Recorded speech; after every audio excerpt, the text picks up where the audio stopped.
తెలుగుదేశం పార్టీకి సంబంధించిన official spokes person Pattabhi అనే వ్యక్తి ఆ రోజు సిట్టింగ్ ముఖ్యమంత్రిగా ఉన్న వ్యక్తిని బోసిడీకి అని తిట్టాడు. బోసిడీకి అంటే ఏమిటో తెలుసా? లంజా కొడక అని. నిజంగా ఆ మాదిరిగా ఒక వ్యక్తి తిడితే రాష్ట్ర వ్యాప్తంగా ఆ ముఖ్యమంత్రిని ప్రేమించే వాళ్ళు, వైఎస్ఆర్ కాంగ్రెస్ పార్టీని అభిమానించే వాళ్ళు, రాష్ట్ర వ్యాప్తంగా ఉన్న వాళ్ళందరికీ కూడా కడుపు మండదా? ఎవరైనా చెబితేనే వాళ్ళకి చేస్తారా?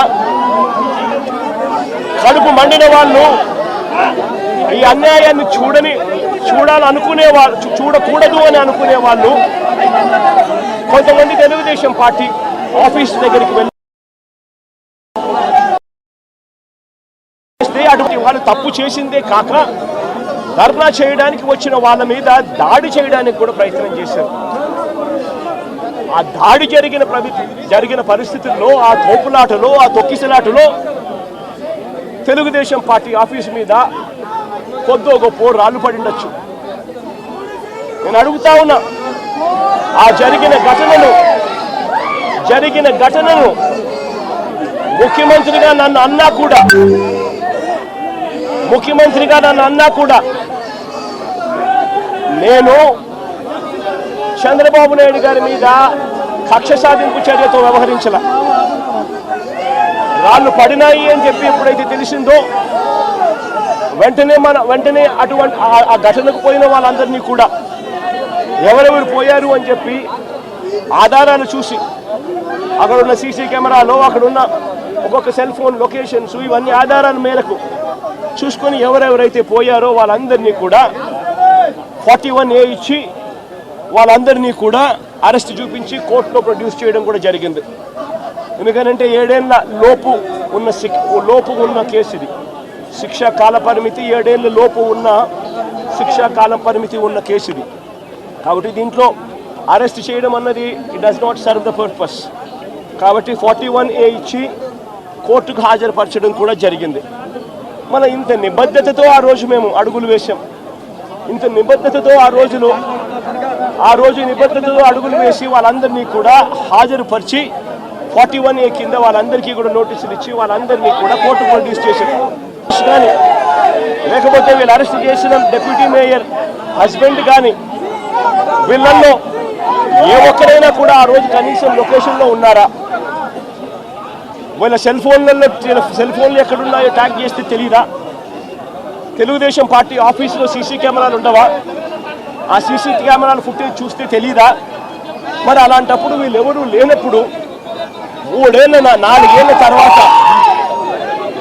4 ఏళ్ల తర్వాత జరిగిన ఘటనలో మీరు ఇష్టం వచ్చినట్టుగా ఇప్పుడు మళ్ళీ దాన్ని తవ్వి దాంట్లో ఫాల్స్ విట్నెస్లని జోడు చేసి దాంట్లో ఉన్న వాళ్ళందరినీ భయపడిచి ప్రలోభాలు పెట్టి వాళ్ళతో లేనిపోని పేర్లన్నీ రాయిచ్చేసి మీ ఇష్టం వచ్చినట్టుగా నువ్వు అరెస్టులు చేయడం మొదలు పెడతా ఉన్నావు. రాష్ట్ర వ్యాప్తంగా కూడా ఇదే జరుగుతూ ఉంది. ఈ ఒక్క కేసే కాదు, ఇదే మాదిరిగానే రాష్ట్ర వ్యాప్తంగా కూడా జరుగుతూ ఉన్నాయి. పోలీసులు ఏ స్థాయికి దిగజారిపోతా ఉన్నారు అనంటే, అటువంటి పాత కేసులలో కావాలని వీళ్ళే తప్పుడు సాక్ష్యాలు క్రియేట్ చేస్తూ ఉన్నారు. విట్నెస్లను వీళ్ళే బెదిరించి, వీళ్ళే ప్రలోభపెట్టి, వీళ్ళే తప్పుడు పేర్లు ఇరికిచ్చి, వీళ్ళే కేసుల్లోకి తీసుకొచ్చే కార్యక్రమం చేస్తూ ఉన్నారు. నేను అడుగుతా ఉన్నది ఒకటి, ఒక తప్పుడు సాంప్రదాయానికి మీరు నాంది పలుకుతా ఉన్నారు. ఇదే గన కొనసాగితే నేను చెప్తా ఉన్నా, మీ ప్రభుత్వం ఎల్లకాలం ఉండదు.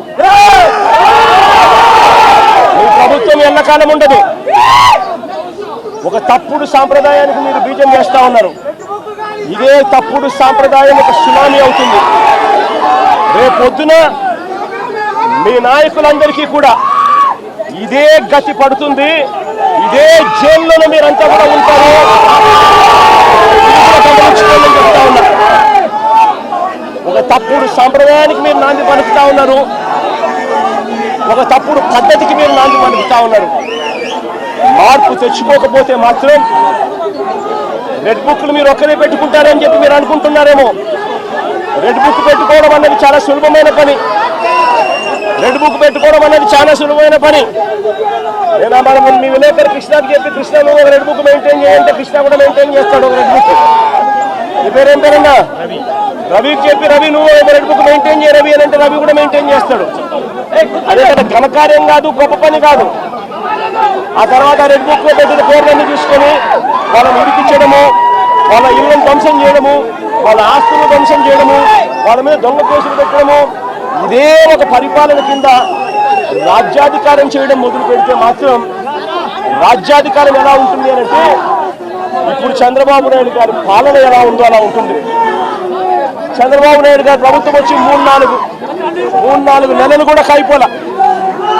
ఈ 3-4 నెలల్లో చంద్రబాబు నాయుడు గారి పరిపాలన ఎంత దారుణంగా ఉంది అని అంటే నిజంగా నాకు ఆశ్చర్యం కలిగించే విషయాలు,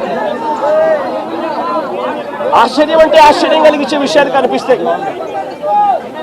ఇదే పెద్ద మనిషి చంద్రబాబు నాయుడు గారు ఎంత రెడ్ బుక్ పాలనలో నిమగ్నమై ఉన్నాడు అని అంటే, పరిపాలన ఎంత గాలికి వదిలేశాడు అని అంటే, ఇదే పెద్ద మనిషి చంద్రబాబు నాయుడుకు తుఫాను వస్తూ ఉంది అని సంకేతం తెలుసు.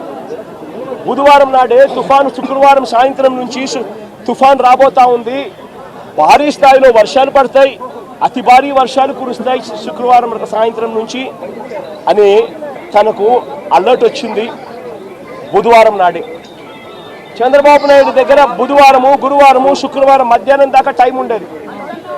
కానీ చంద్రబాబు నాయుడు గారు అనే వ్యక్తి ఎంతగా ఈ మనిషి రెడ్ బుక్ పాలన మీద ధ్యాస పెడతా ఉన్నాడో తప్ప ప్రజల మీద, ప్రజల అగసాట్ల మీద ధ్యాస పెట్టడం లేదన్న దానికి ఇదే నిదర్శనం. 2.5 రోజు టైం ఉన్నా కూడా, బుధవారము, గురువారము, శుక్రవారం మధ్యాహ్నం దాకా టైం ఉన్నా కూడా చంద్రబాబు నాయుడు గాలికి వదిలేశాడు ప్రజలను. తాను అదే రోజే, బుధవారం రోజే అలర్ట్ వచ్చిన రోజే తాను రివ్యూ మీటింగ్ తీసుకుని ఉంటే డ్యాములన్నీ ఒకవైపున నిండి ఉన్నాయి అనే సంగతి తనకు తెలుసు. పై రాష్ట్రాల నుంచి, మహారాష్ట్ర నుంచి, కర్ణాటక నుంచి, తెలంగాణ నుంచి నీళ్లు వస్తున్నాయని సంగతి తెలుసు. మాన్సూన్ వల్ల అటు పై రాష్ట్రాల నుంచి వరదలు వస్తూ ఉన్నాయనే సంగతి తెలుసు. మన రాష్ట్రంలో కూడా తుఫాన్ రాబోతా ఉంది అనే సంగతి కూడా తెలుసు. మరి అలాంటప్పుడు చంద్రబాబు నాయుడు ఏం చేయాలి? బుధవారం రోజు రివ్యూ తీసుకుని రెవెన్యూ సెక్రటరీని, చీఫ్ సెక్రటరీని, ఇరిగేషన్ సెక్రటరీని, హోమ్ సెక్రటరీని వీళ్ళందరినీ కూడా పిలిచే కార్యక్రమం చేయాలి. ఒకవైపున నిండి ఉన్నాయి అనే సంగతి తనకు తెలుసు. పై రాష్ట్రాల నుంచి, మహారాష్ట్ర నుంచి, కర్ణాటక నుంచి, తెలంగాణ నుంచి నీళ్లు వస్తున్నాయని సంగతి తెలుసు. మాన్సూన్ వల్ల అటు పై రాష్ట్రాల నుంచి వరదలు వస్తూ ఉన్నాయనే సంగతి తెలుసు. మన రాష్ట్రంలో కూడా తుఫాన్ రాబోతా ఉంది అనే సంగతి కూడా తెలుసు. మరి అలాంటప్పుడు చంద్రబాబు నాయుడు ఏం చేయాలి? బుధవారం రోజు రివ్యూ తీసుకుని